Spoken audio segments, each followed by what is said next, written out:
आप देख रहे हैं अनहोनी। तो चलिए बढ़ते हैं आज की इस कहानी की ओर।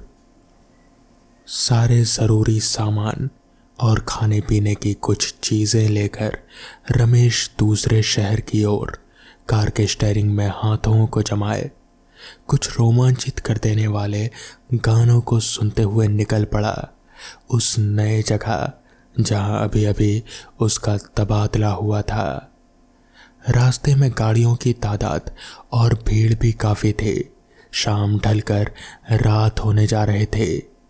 रातों में अकेले तो सफ़र काटने वाला नहीं, इसलिए गुनगुनाते और अपने दोस्तों से कॉल में कॉन्फ्रेंस से बातें करते हुए और आने की सूचना देते हुए हाईवे से होकर निकल रहा था। रात भर का सफ़र और वो भी अकेले जाना आसान नहीं होता। रास्तों में बियर कटक चुका, पानी की बोतलें भी खाली हो चुकी थी। प्यास लगी थी जोरों की। हाईवे पार होने का इंतज़ार था। रात भी काफ़ी हो चुकी थी। कॉन्फ्रेंस कॉल में बातें ख़त्म हुई। अब हाईवे के ओवरब्रिज से नीचे आकर बाएं हाथ से होकर जाने वाले रास्ते की ओर मुड़ा। सुनसान झाड़ियों वाले रास्ते पर कार चली जा रहे थे। काले घने अंधेरे को कार की लाइटों से निकलती रोशनी चीरते हुए अपना रास्ता बना रहे थे। अब रात काफ़ी हो चुकी थी। रास्ते पर ना तो कोई घर था और ना ही कोई तालाब। अरे यार, पानी भी ख़त्म हो गया, अब क्या करूं? कहता हुआ बियर के बोतल को छूने लगा, पर वो भी खाली सी महसूस लगी। 2 बजे का समय था और रास्ता भी अकेले काटना मुश्किल। साथ ही मोबाइल्स के सिग्नल ने भी साथ छोड़ दिया। जाना था शहर से 210 किलोमीटर। आधे रास्ते से ज़्यादा रास्ता तो निकल चुका था, पर भूखे प्यासे शरीर कब तक साथ दे। ये सब सोचता हुआ आगे बढ़ ही रहा था कि तभी बहुत देर के बाद एक ढाबा दिखाई दिया। चलो, कुछ तो मिला, कहते हुए कार वहां जाकर रोका और निकलकर ढाबे के पास रखे चौपाई पर जाकर बैठ गया। काफ़ी लंबा रास्ता अभी बचा है, करीब 50 किलोमीटर, पर थोड़ा आराम तो मिला। ये बातें सोचते हुए अपने चेहरे को रुमाल से पोंछ ही रहा था कि तभी महसूस हुआ कोई उसके हाथों को छू रहा है। तुरंत चेहरे से रुमाल हटाकर सामने देखता है। एक जवान लड़का करीब 20 साल का उससे पूछ रहा है, क्या चाहिए साहब? देखने में थोड़ा सा सांवला था, पर उसके वेशभूषा बहुत पुराने ज़माने के लग रहे थे, जैसे अब उन कपड़ों का ट्रेंड नहीं रहा हो। जा, एक गिलास पानी, बियर ठंडी की बोतल और साथ में तंदूरी कबाब लाना। सारी बातों को बिल्कुल उपेक्षा करते हुए रमेश ने खाने का आदेश दे दिया। आखिर भूख लगने पर कुछ भी सूझता कहाँ है किसी को। उस लड़के के जाने के बाद रमेश गौर से ढाबे को देखने लगा। अच्छा सुंदर सजा था। चारों तरफ लाइटों के अंदर जैसे आग सी रोशनी जलती दिखाई दे रहे थे। चारों तरफ नज़र घुमाने पर बिजली के सारे उपकरणों में भी ऐसा ही जैसे एक आग की चिंगारी सी महसूस हुई। सामने बैठा शख्स चेहरे पर टॉवल डालकर बैठा था।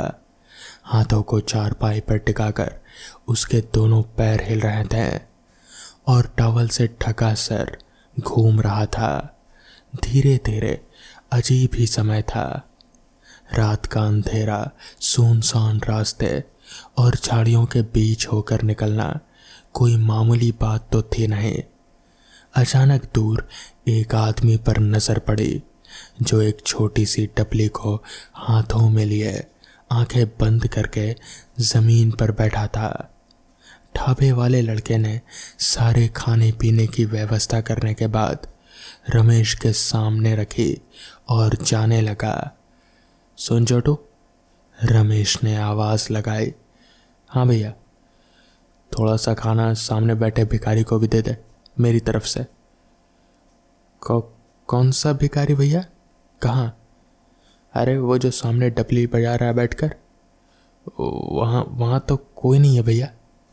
अरे उधर नीचे देख। बोलते हुए रमेश ने सिर घुमाया और आंखें फटी की फटी रह गए। वहाँ कोई नहीं था, रास्ता खाली था। अच्छा छोड़, कहीं चला गया होगा। और कुछ लाओ भैया? नहीं, अगर ज़रूरत हुई तो बोलता हूँ। जैसे ही जलपान लेने की तैयारी करके पहला निवाला लेने ही वाला था कि सामने बैठे व्यक्ति के पैर जले हुए और फूटते हुए फोड़े दिखने लगे, जो अब तक बिल्कुल ठीक थे। हाथों में काले लकीर दिख रहे थे और गड्ढे भी। कुछ भी समझ नहीं आ रहा था। भूख, प्यास और अब डर परेशान करने लगा।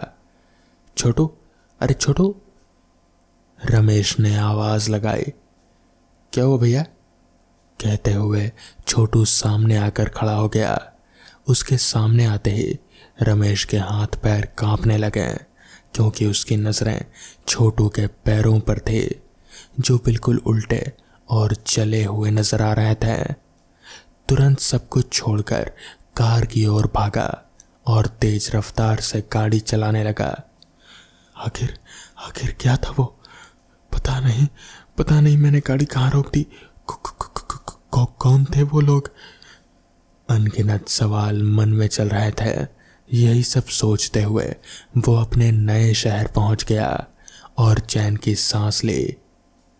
सबसे पहले सुबह सुबह अपने दोस्त सुरेंद्र के घर पहुंचा। वो क्राइम अखबार का रिपोर्टर था।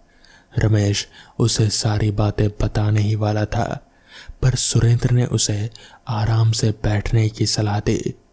कुछ देर आराम करने के बाद एक अखबार के बंडल के सबसे पहले आर्टिकल पर नजर पड़ी।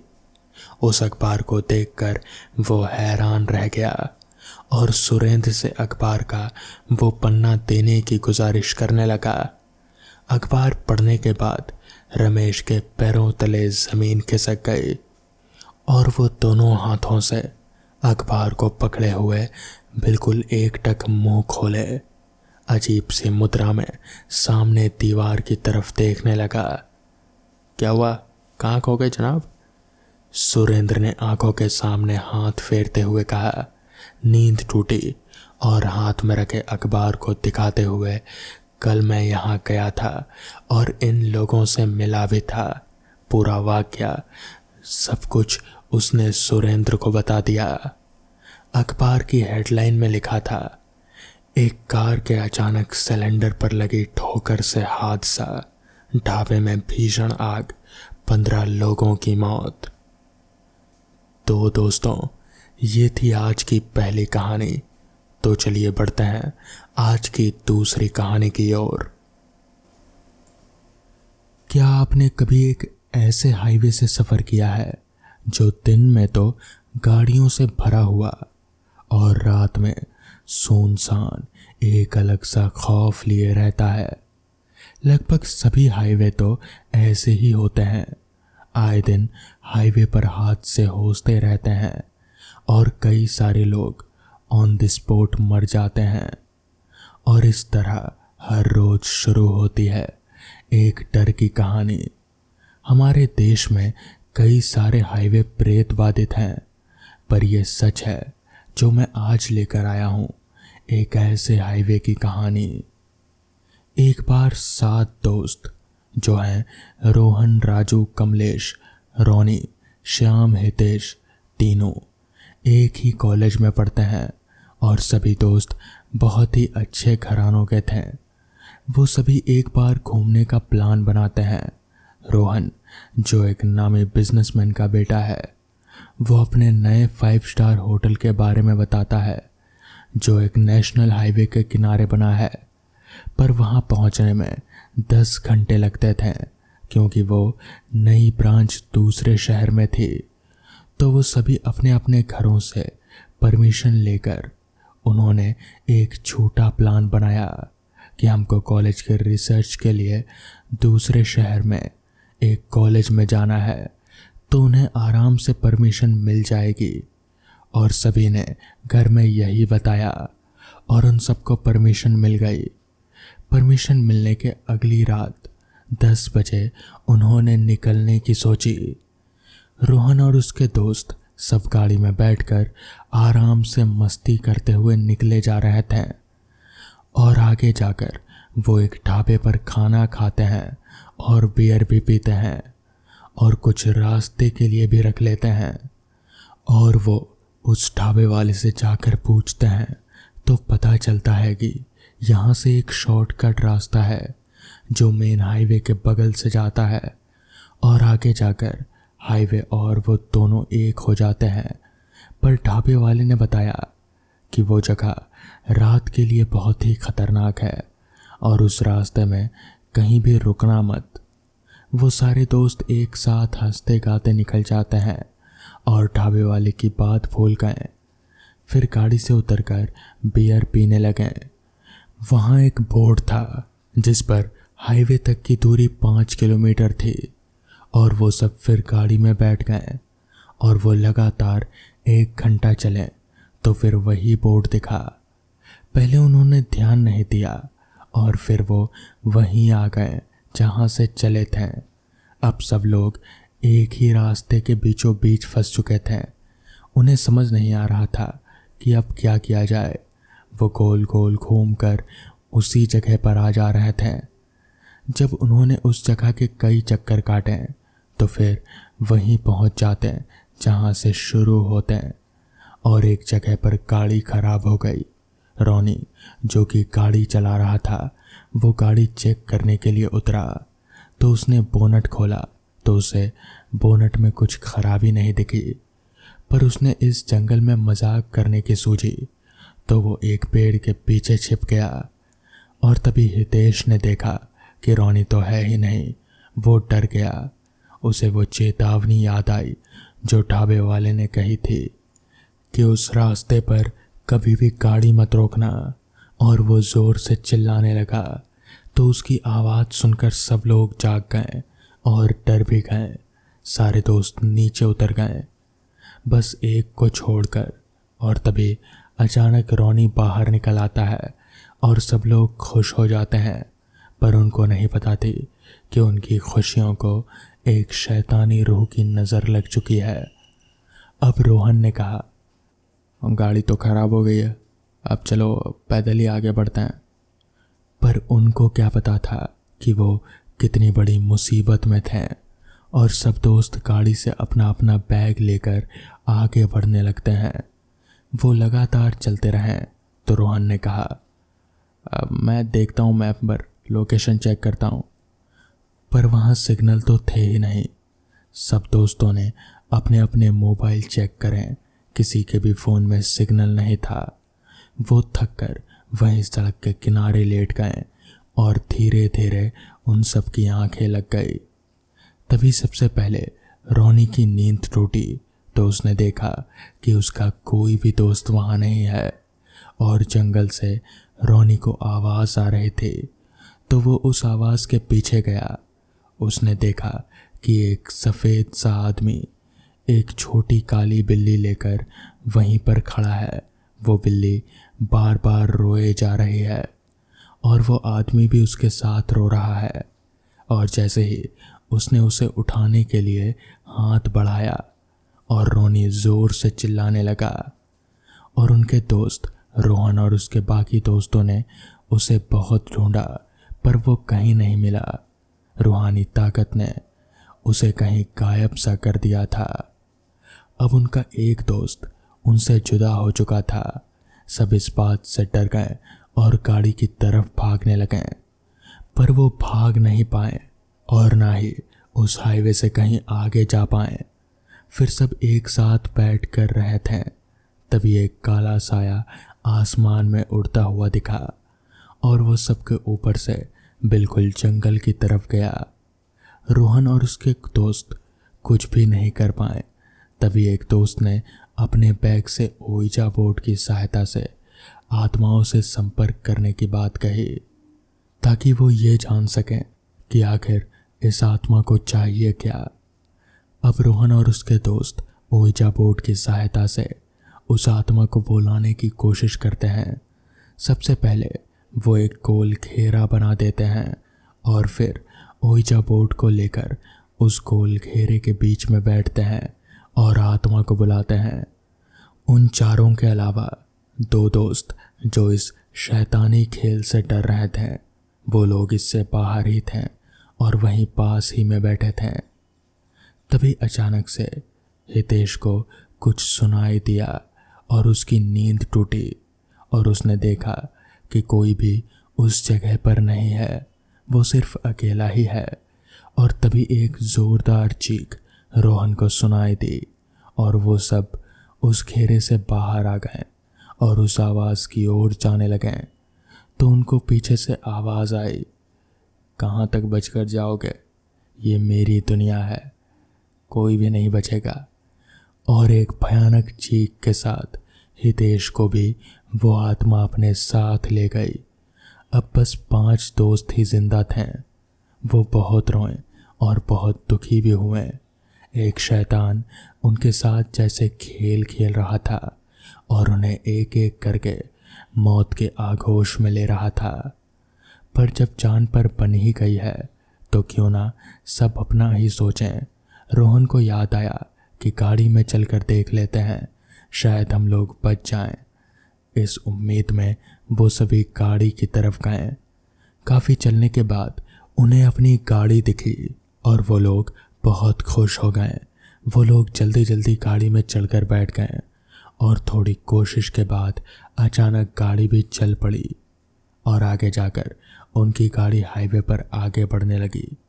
मगर इस बार कहीं ना कहीं उन्हें ऐसा एहसास हो रहा था कि अब गाड़ी पर उनका कोई कंट्रोल नहीं है, वो गाड़ी अपने आप ही चल रही है। हालांकि रोहन स्टीयरिंग घुमाकर गाड़ी को कंट्रोल करने की पूरी कोशिश कर रहा था, मगर वो गाड़ी उसके कंट्रोल में थी ही नहीं। वो बस जैसे अपने आप ही चले जा रहे थे। 5 दोस्त डर के मारे सहमे हुए थे और बस चुपचाप गाड़ी में बैठे हुए रहे, क्योंकि गाड़ी बहुत तेज थी और वो लोग किसी भी कीमत पर गाड़ी से बाहर नहीं निकल सकते थे। गाड़ी यूं ही अपने आप ही चले जा रहे थे। कुछ देर चलने के बाद उन्हें सामने की तरफ एक झोपड़ी नजर आने लगी। उन्हें समझ नहीं आ रहा था कि आखिर इस भूतिया हाईवे पर यह झोपड़ी कैसे है और इसमें कौन ही रहता होगा। तभी गाड़ी चलते चलते अचानक एकदम से उस झोपड़ी के सामने जाकर रुकी और गाड़ी के सारे दरवाजे अपने आप ही खुल गए। रोहन ने बहुत कोशिश की कि वो गाड़ी के दरवाजे बंद करे और वापस से गाड़ी को आगे बढ़ाए, मगर ऐसा हो नहीं पा रहा था। मतलब कि जो भी वो शैतानी आत्मा थी, वो चाहती थी कि वो लोग इस जगह पर गाड़ी से नीचे उतरें। तो उन लोगों ने बेबस होकर ऐसा ही किया। वो लोग गाड़ी से नीचे उतरे और धीरे धीरे उस झोपड़ी की तरफ आगे बढ़ने लगे, इस उम्मीद में कि शायद उनको कोई मदद मिल जाए। वो लोग उस झोपड़ी के पास पहुंचे और रोहन ने जैसे ही दरवाज़ा पीटने के लिए हाथ आगे बढ़ाया कि दरवाज़ा एकदम से खुला। झोपड़ी के अंदर बहुत ज़्यादा अंधेरा था, कुछ भी नज़र नहीं आ रहा था। रोहन ने अपने मोबाइल को निकाला और फ्लैशलाइट जलाकर सामने देखा तो उनके होश उड़ गए। उनको रगों में दौड़ता खून जैसे पानी सा हो गया और ठहर सा गया। उन्हें अपनी आंखों पर यकीन नहीं हो रहा था, क्योंकि उस झोपड़ी के अंदर रोनी और हितेश की लाश पड़ी हुई थी। लाश बहुत ही बुरी हालत में थी। शरीर का हर अंग बिल्कुल अलग था, कहीं सिर तो कहीं पैर। उन सबको समझ नहीं आ रहा था कि आखिर ये सब हुआ कैसे और आखिर ये कर कौन रहा है। वो लोग डर के मारे थर थर कांपने लगे। उनको एक कदम चलने की भी हिम्मत नहीं थी। वो लोग वहीं पर बैठ गए। वो लोग वहाँ बैठे अपना सिर पकड़कर रोए जा रहे थे। उन्हें समझ नहीं आ रहा था कि आखिर ये सब हुआ कैसे। उनके दो दोस्त उनके सामने बहुत ही बुरी हालत में पड़े हुए थे। तभी अचानक से उन सभी के सिर के ऊपर वही बड़ा सा काला साया मंडराने लगा और उन सभी की आंखों के सामने बिल्कुल अंधेरा सा छा गया। अगली सुबह न्यूज़ थी, शराब के नशे में 7 लोगों की गई जान। ढाबे वाले ने न्यूज़ पढ़ी तो उन 7 दोस्तों की याद आई। ढाबे वाले ने समाचार सुन अपने मन ही मन में कहा, मैंने तो पहले ही कहा था कि रात के समय उस हाईवे पर मत जाना, मगर मेरी सुनी ही नहीं इन्होंने। मैंने कहा था कि वो श्रापित हाईवे है। तो दोस्तों, ये थी आज की कहानियाँ।